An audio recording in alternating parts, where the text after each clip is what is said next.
नमस्कार दोस्तों, संभव क्लासेज में एक बार फिर आपका स्वागत। आज हम पढ़ेंगे व्यक्तित्व के प्रकारों को और व्यक्तित्व क्या है इसके बारे में मैं मोटा तौर से आपको समझा दूं कि वास्तव में जो पर्सनालिटी है, वैसे अमूमन इसको साधारण सी भाषा में माना जाता है कि पर्सनालिटी बाहरी रंग रूप को देखकर किसी के बारे में बोलते हैं कि इसकी पर्सनालिटी बहुत अच्छी है, लेकिन वास्तव में जो पर्सनालिटी होती है, व्यक्तित्व जो होता है, वह व्यक्ति के बाहर के गुण और आंतरिक गुण दोनों का मिश्रण होता है। जैसे एक आदमी से आपने बात की, दूर से आपने देखा, उस व्यक्ति की पर्सनालिटी, उसका जो पहनावा था वो बड़ा अच्छा लगा। जब आप उसके नजदीक आपने उससे 2 मिनट बात की, उसके बाद में वो आदमी आपको अच्छा लगना बंद हो गया। क्यों बंद हो गया? क्योंकि आपने 2 मिनट उनसे बात करते ही उसकी बोलचाल, उसका व्यवहार और उसके आंतरिक जो गुण थे, हो सकता है वो आपको अच्छे नहीं लगे हो या अच्छे नहीं हो, तो उसकी पर्सनालिटी क्या हो गई? खत्म हो गई, नेगेटिव मान सकते हो आप। तो सामान्य तौर से पर्सनालिटी आंतरिक और बाह्य गुण या वातावरण के साथ कैसे अंतःक्रिया करता है, उसी को हम पर्सनालिटी कह सकते हैं। आज हम जो पर्सनालिटी का या व्यक्तित्व का जो विभाजन है उस पर चर्चा करेंगे। काफी बार इसमें से सवाल देखने को मिलते हैं कि किसने कौन सा वर्गीकरण किया, किसने कौन सा वर्गीकरण किया, किस आधार पर वर्गीकरण किया, तो उसमें हम देखेंगे। तो पहले हम बात करेंगे एक विद्वान की जिसका नाम था क्रेस्मर। एक विद्वान थे जिनका नाम था क्रेस्मर, अर्नस्ट क्रेस्मर। ये जर्मनी के ये मनोवैज्ञानिक थे। इनका जन्म 1888 में हुआ और उनकी मृत्यु हुई थी 1964 में। ध्यान से देखना इस फोटो को, बहुत इंपॉर्टेंट विद्वान थे क्रेस्मर, और इनका जन्म हुआ था 1888 में इनका जन्म हुआ और 1964 में इनकी मृत्यु हुई। कहां के थे? जर्मनी के थे। और इन्होंने व्यक्तित्व का वर्गीकरण है वो शरीर को देखकर किया था। शरीर को देखकर कैसे किया कि उन्होंने 3 प्रकार के व्यक्तित्व का वर्णन किया। कौन कौन से व्यक्तित्व का वर्णन किया? 3 प्रकार के व्यक्तित्व का वर्णन किया। वो किस आधार पे किया?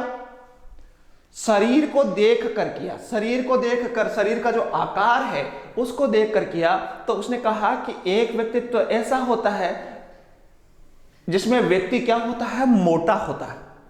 एक व्यक्ति ऐसा होता है जो ज्यादा न मोटा होता है न ज्यादा पतला होता है, और एक व्यक्ति ऐसा होता है जो दुबला पतला होता है। अर्थात उनके वेट को देखकर, कि जैसे एक व्यक्ति है जिसका वेट है 50 केजी, एक व्यक्ति है जिसका वेट है लगभग 62 केजी, और एक व्यक्ति है जिसका वेट है 70 केजी।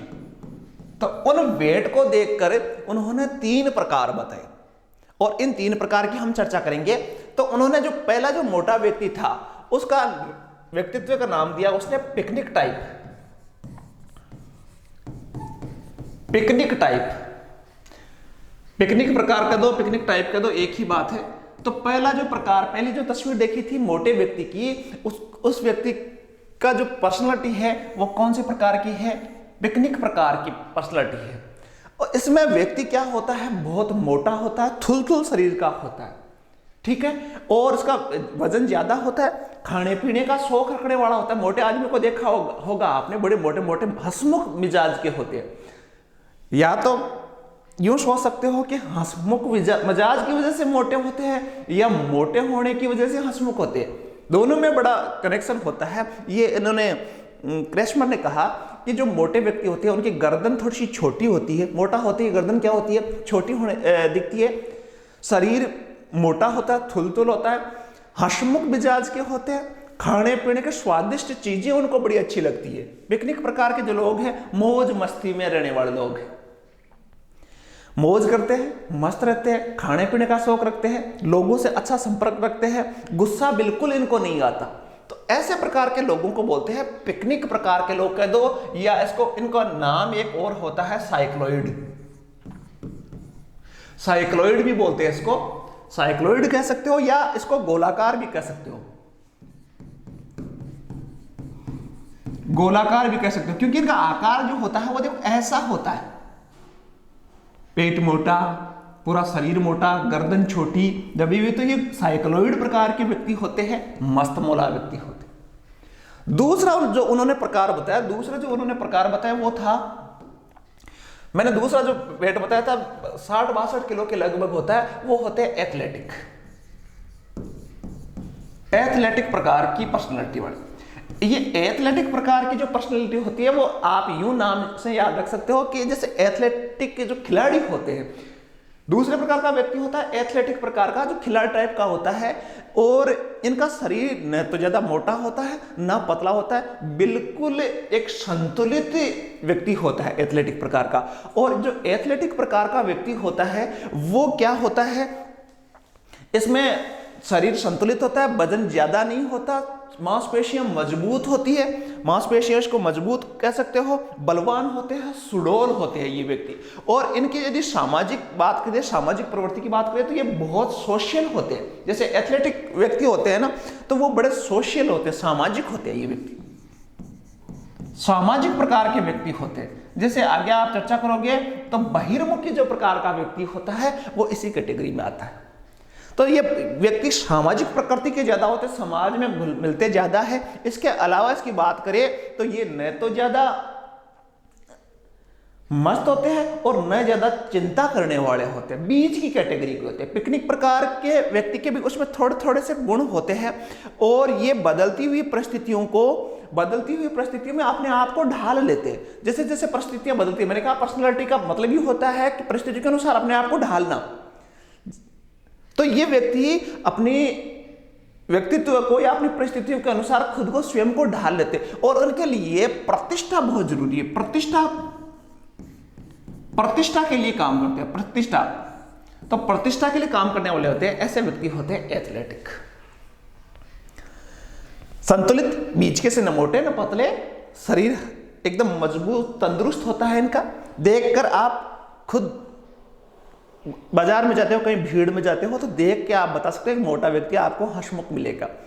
इसके अलावा एक लंबा सा आदमी जो हष्ट-पुष्ट है, शरीर बिल्कुल न ज्यादा मोटा है ना पतला है, वो प्रकार होता है एथलेटिक प्रकार। और एथलेटिक प्रकार के लोग क्या होते हैं, बलिष्ठ होते हैं, सामाजिक होते हैं, सोशल होते हैं, और समाज में इसलिए जुड़े हुए होते हैं क्योंकि उसमें प्रतिष्ठा उसके लिए बहुत इंपॉर्टेंट होती है।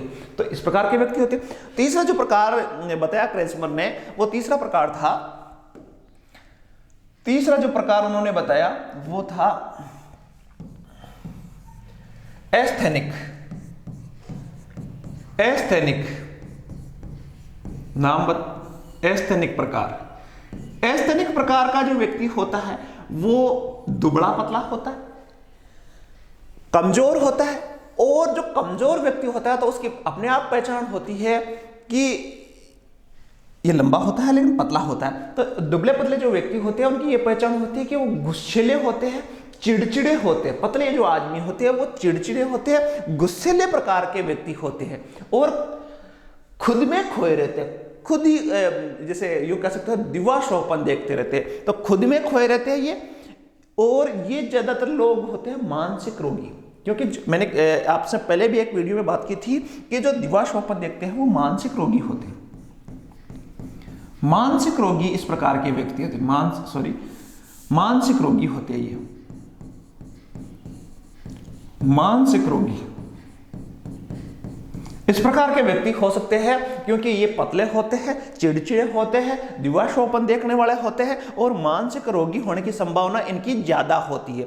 छोटी छोटी बात पर ये झगड़ा कर सकते हैं, इसलिए कहते हैं कमजोर व्यक्ति को ज्यादा गुस्सा आता है। कमजोर व्यक्ति छोटी सी बात को भी बहुत जल्दी, छोटी सी बात को सुनकर भी बहुत जल्दी गुस्से में आ जाता है। तो उन्होंने 3 प्रकार बताए। इसके अलावा इस एस्थेनिक प्रकार के व्यक्ति के लिए उन्होंने नाम दिया, एक अंग्रेजी नाम भी आता है कई बार, इसको बोलते हैं शिजोइड।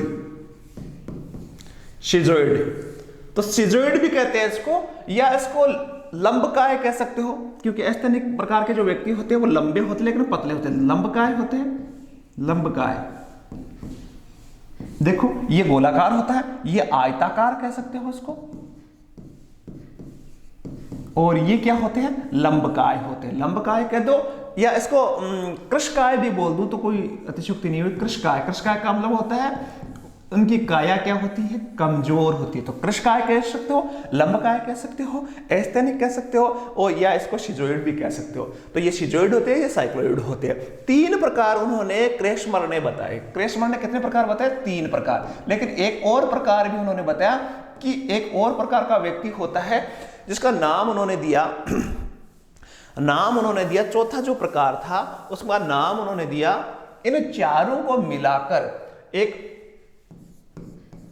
एक प्रकार और बनता है जिसको बोलते हैं डाइस्प्लास्टिक। अर्थात ऐसा व्यक्ति जो जिसमें इन तीनों का मिश्रण हो, थोड़ा सा पतला भी हो, ठीक है, थोड़ा हंसमुख भी हो, तो ऐसे प्रकार को व्यक्ति को बोलते हैं डाइप्लास्टिक। डाइप्लास्टिक का मतलब होता है इनमें से कोई 2 गुण आ सकते हैं या 3 गुण आ सकते हैं, तो ऐसे व्यक्ति को डाइप्लास्टिक नाम दिया। तो क्रेस्मर का वर्गीकरण था 3 पिकनिक प्रकार के, पिकनिक करने वाले मस्त मौला आदमी। दूसरा प्रकार एथलेटिक, जो खिलाड़ियों जैसे होते हैं, सामाजिक प्रतिष्ठा ज्यादा महत्वपूर्ण होती है, शरीर सुडौल होता है, मजबूत होता है, आयताकार आकृति के होते हैं। एस्थेनिक प्रकार के होते हैं ऐसे व्यक्ति जो बिल्कुल पतले होते हैं, दुबले पतले होते हैं, गुस्सेले होते हैं, चिड़चिड़े होते हैं, दिवास्वप्न देखने वाले होते हैं, और साथ साथ में इनकी आकृति को देखें तो लंबकाय होती है, कृशकाय इनको कह सकते हैं। 3 प्रकार बताए और तीनों प्रकार के आधार पर बताए शरीर के आधार पर। क्रेस्मर का जो वर्गीकरण था वो शरीर के आधार पर था। शरीर का आकार, शरीर के आकार के आधार पर उन्होंने वर्गीकरण ये किया। ऐसा ही एक वर्गीकरण एक और विद्वान थे जिनके बारे में थोड़ी सी मैं चर्चा कर लूं, उनका नाम था सेल्डन। सेल्डन का वर्गीकरण इन्होंने भी क्या किया था, बिल्कुल जो क्रेस्मर थे उसी के आधार पर सेल्डन का वर्गीकरण, सेल्डन ने भी वर्गीकरण किया था व्यक्तित्व का। उसके बारे में थोड़ी सी चर्चा कर ले। पहला होता है गोलाकार, जैसा क्रेस्मर ने जिनको साइक्लोइड कहा था या पिकनिक प्रकार के कहा था, तो इन्होंने इनको कहा गोलाकार। दूसरा जो प्रकार था वो था आयताकार, तो सेम मिलता जुलता है आयताकार, लेकिन नाम उन्होंने आयताकार का क्रेस्मर ने क्या दिया था, आयताकार का क्रेस्मर ने दिया था एथलेटिक। तीसरा जो उन्होंने प्रकार बताया वो था लंबाकार।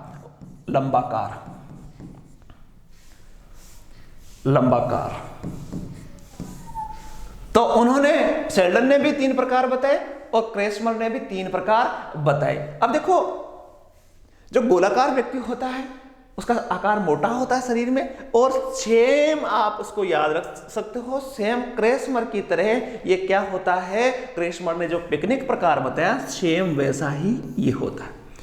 आयताकार प्रकार एथलेटिक प्रकार का होता है और लंबाकार प्रकार जो था वो एस्थेनिक प्रकार का होता है। दोनों में अंतर कुछ नहीं है, केवल और केवल इसमें नाम का अंतर है, या इसको अंग्रेजी जो टर्म्स है वो जरूर याद रखना। गोलाकार को बोलते हैं एंडोमॉर्फिक बोलते हैं गोलाकार को, ये अंग्रेजी टर्म्स जरूर याद रखना, इसको बोलते हैं एंडोमॉर्फिक।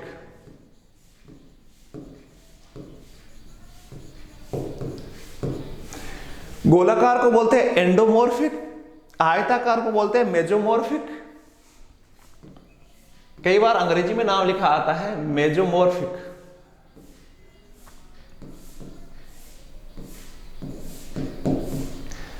एंडोमॉर्फिक, मेजोमॉर्फिक और तीसरा जो है एक्टोमॉर्फिक नाम दिया हुआ है, एक्टोमॉर्फिक।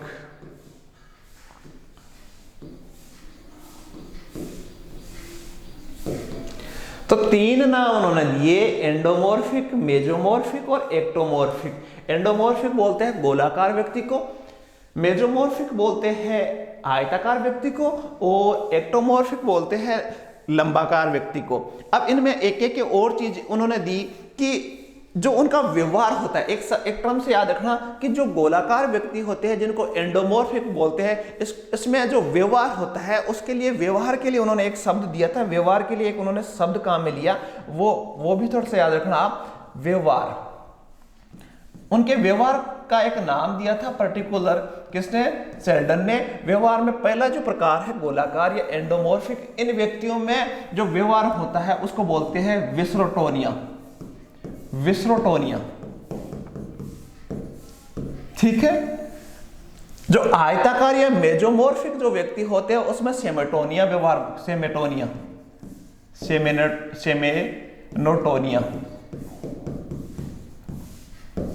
ठीक है, और जो लंबाकार या एक्टोमॉर्फिक व्यक्ति होती है उनको बोलते हैं सेरिब्रोटोनिया।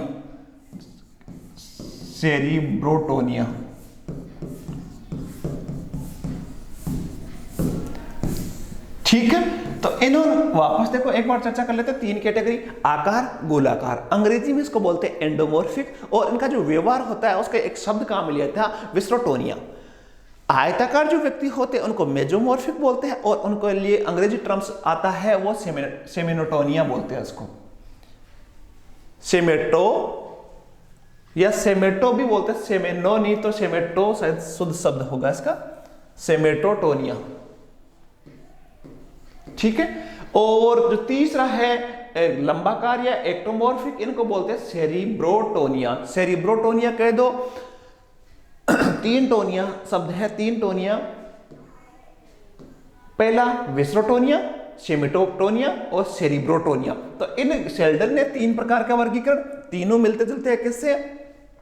पहला क्रेशमर का वर्गीकरण, दूसरा शेल्डन का वर्गीकरण। तो शेल्डन का वर्गीकरण और क्रेशमर के वर्गीकरण में ज्यादा अंतर नहीं है, बिल्कुल सेम है, केवल नाम का अंतर है।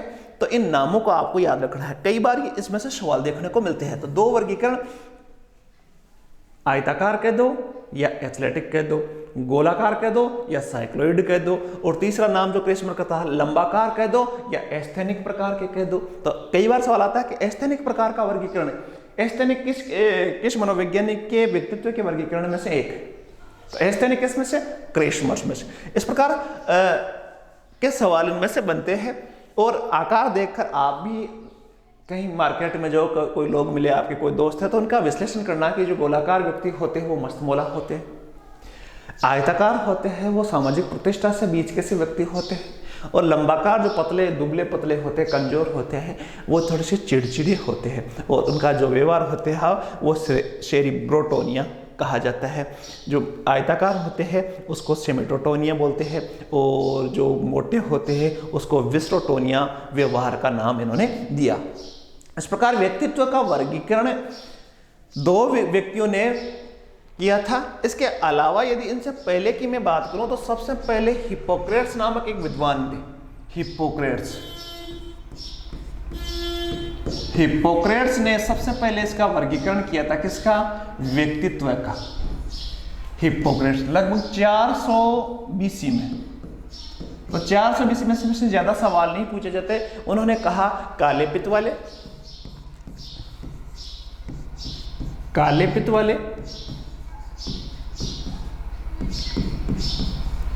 खून, और इन्होंने जो हिप्पोक्रेट्स का वर्गीकरण था, जो खून मनुष्य के रक्त के आधार पे इन्होंने वर्गीकरण किया। काले पित्त वाले, दूसरे पीले पित्त वाले,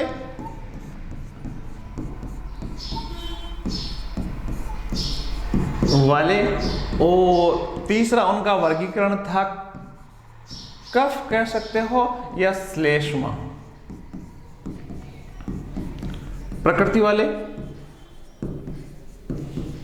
और चौथा था रुधिर प्रकृति वाले।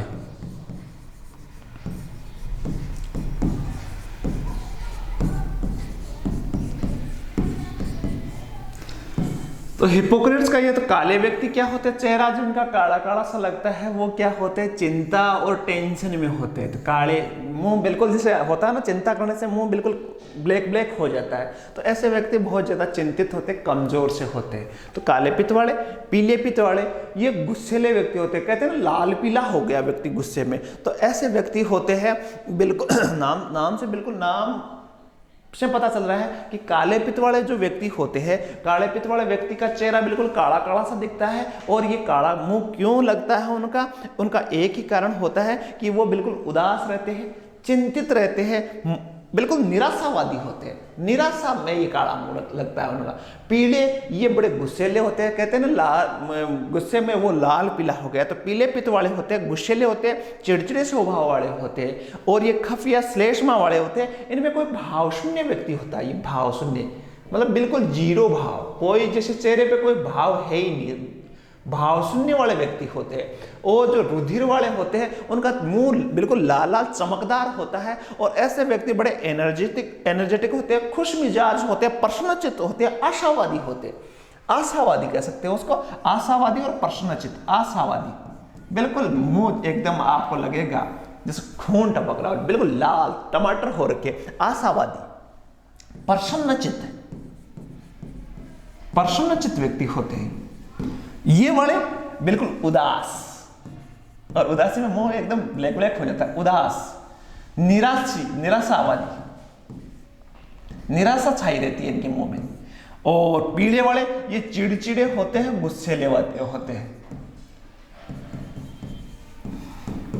चिड़चिड़े और गुस्सेले वाले। तो ये हिपोक्रेट्स का वर्णन था, तो इनको नाम से पता चलता है, काले वाले उदासी वाले, पीले वाले गुस्से वाले, खाफिया श्लेष्मा भाव शून्य वाले, और रुधिर प्रकृति वाले ये आशावादी और प्रसन्नचित्त रहते हैं। इसी प्रकार यदि बात करें भारत में जो विभाजन किया गया था, भारतीय विद्वानों ने पुराने जमाने में विभाजित किया था, वो भारतीय विभाजन कह सकता हूं उसको, भारतीय विभाजन मतलब भारतीय दार्शनिकों ने विभाजन या भारत के पुराने समय से ही व्यक्ति के जो प्रकार है वो 3 प्रकार के बताए। एक पहला बताया सतोगुणी, दूसरा रजोगुणी, और तीसरा तामसिक, तमोगुणी, या तामसिक कह सकते हो, तमोगुणी। देखो सतोगुणी, रजोगुणी और तमोगुणी, इसका तीनों का अर्थ है सतोगुणी मतलब जिसमें सत्य के भाव हो। सत्य के भाव मतलब वो ऐसे व्यक्ति जिनका मुंह बिल्कुल सफेद हो, विद्वान व्यक्ति होते हैं, वो सतोगुणी होते हैं। अच्छे गुण वाले व्यक्तियों को सतोगुणी उन्होंने कहा गया। रजोगुणी में जिसमें राजाओं के ऐसे गुण हो तो वो होते हैं रजोगुणी। और तमोगुणी में क्या होता है, तम का मतलब होता है अंधेरा, या इसमें जिसमें प्रकृति होती है राक्षसों की सी प्रकृति होती है, तो उनको बोलते हैं तमोगुणी या तामसिक प्रवृत्ति। ये आलसी होते हैं, इसमें राक्षसों के गुण मान सकते हो, इसमें राजा के गुण मान सकते हो, और इसमें देवता के गुण। देखो देवता मैं लिख दूं, ये राजा और ये राक्षस।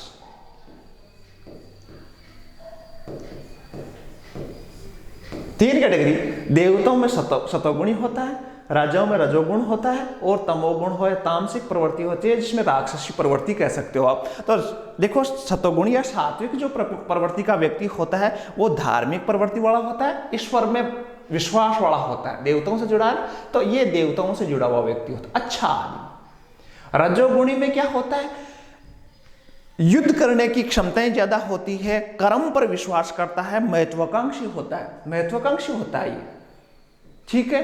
और तमोगुणी ये इसमें केवल बुराइयां ही बुराइयां पाई जाती है, जैसे आलसी होता है, केवल सुख प्राप्त करने के लिए, जैसे राक्षस होता है ना, तो वैसे सुख प्राप्त करने के लिए प्रयास करता है। तो 3 प्रकार की, सतोगुणी, रजोगुणी और तमोगुणी।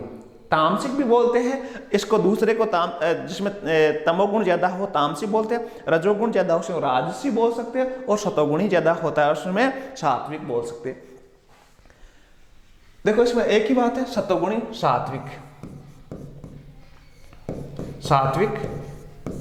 राजसी मतलब राजसा, और तामसिक कहते हैं ना, तामसिक प्रवृत्ति का, तामसिक।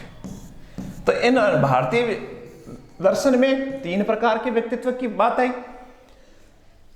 इसके अलावा हिप्पोक्रेट्स ने 4 प्रकार बताए, इस प्रकार शेल्डन ने 3 प्रकार बताए, और क्रेसमर ने 3 प्रकार के अलावा एक चौथा प्रकार बताया, डायस्प्लास्टिक, चौथा प्रकार। तो कई बार 4 प्रकार भी लिखे होते हैं, वैसे मोटे तौर पर उन्होंने 3 प्रकार बताए। तो व्यक्तित्व का वर्गीकरण हमने पढ़ा, कुछ और विद्वानों की हम चर्चा करेंगे एक अगले वीडियो में। तब तक के लिए वीडियो को लाइक, शेयर और अपने सब्सक्राइब करना ना भूलें। एक नई वीडियो के साथ हम जल्दी हाजिर होंगे, तब तक के लिए धन्यवाद, जय हिंद।